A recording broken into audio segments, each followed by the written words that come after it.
Hello guys. So today we're going to be talking about the Dark Striker Lucid. So again, she has a lot of advantages and flaws, and we're going to be going down through them. But she is honestly one of the best strikers in Mono Dark. It depends again your build, but let's get into it.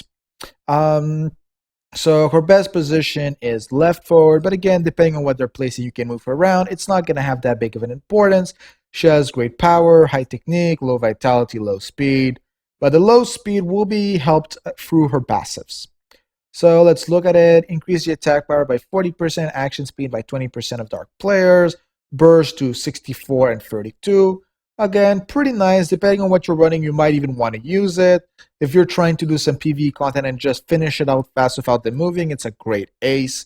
But you will only be getting this one because burst is only in PvP. So her active, increase attack power by 60% and critical rate by 50%. It's one bar, it takes 12 minutes. I'm going to say it's not the most impressive active. It's useful, but it's just not impressive. Moving shadow, increased penetration power by 35%, and action bar always starts at 30. Now that is an actually good skill. Penetration 35 is great, and action bar at 30 means she's going to always have a big edge. And if we combine this with Will of Metatron, who's part of the advice builds on her, she's going to be able to start in the 50s, get a passer to pass it, a few speed buffs in there somehow, and she's just going to be able to shoot a lot of time. The thing is, she's not utility, so you shouldn't worry too much about this, but it is kind of cool. Now, this is what makes her unique. Increase action speed by 50%, receiving pacific by 150% with a pass or critical hit. Now, the problem is that with a pass is obviously meant to be used in PvE, because no striker will ever pass in this game. So, yeah, the AI isn't meant that way. So you got in PvP to crit.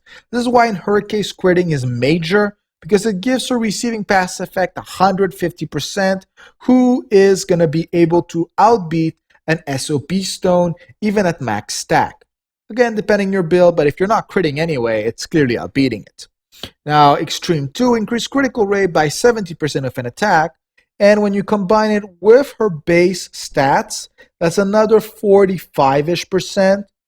So you're going to be at 115% crit rate when she's at level 60. We're not even talking about level 70. So she might be 120 crit rate.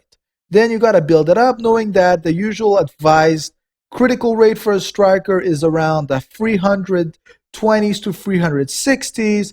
And if you want to go really end game above Galaxy to number 1 position, a lot of people have been talking about the 400 plus because there's a lot of better units to counter crit rate nowadays. So again, that's for later on. Now, looking directly at her chains, the chains aren't really that great unless you're in Mono Dark. Affection, let's not talk about them. Friendship, Avnor, and I guess Roland. I personally don't find he beats Zebroid, but depending on what you're running, he can work pretty well. And he's not pressed either, so there's a low chance you'll even have it on your own team. Nemesis Chain Scylla, pretty damn good. No one's going to be running this against you. And, well, Nari is kind of dead. That's what Renee's for. Friendship, she does have one with Malcolm. Well, she's not going to activate the one with Vitos because they should never be on the same team. Again, both chains are friendship chains. So if one activates, the other one can't activate. So just one of these 4 players should be on your team. I'm guessing Avnor. That's the most obvious one. There's only one Dark Healer anyway. So chain-wise, you're just really lucky if you get a Friendship and a Nemesis. You shouldn't be awaiting too much out of this. Now, when you're looking at the stones, this is where stuff gets a little bit more complicated. Because at the same time as you want damage, you're also going to want to be able to activate the Solar Eclipse.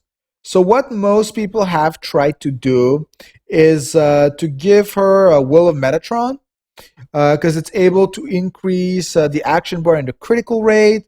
Then they usually give a crit stone, a dribble stone, or a penetration stone, whatever is up to them. They give them they're sure that both stones are at least crit based and they have some nice crit rate buffers in them.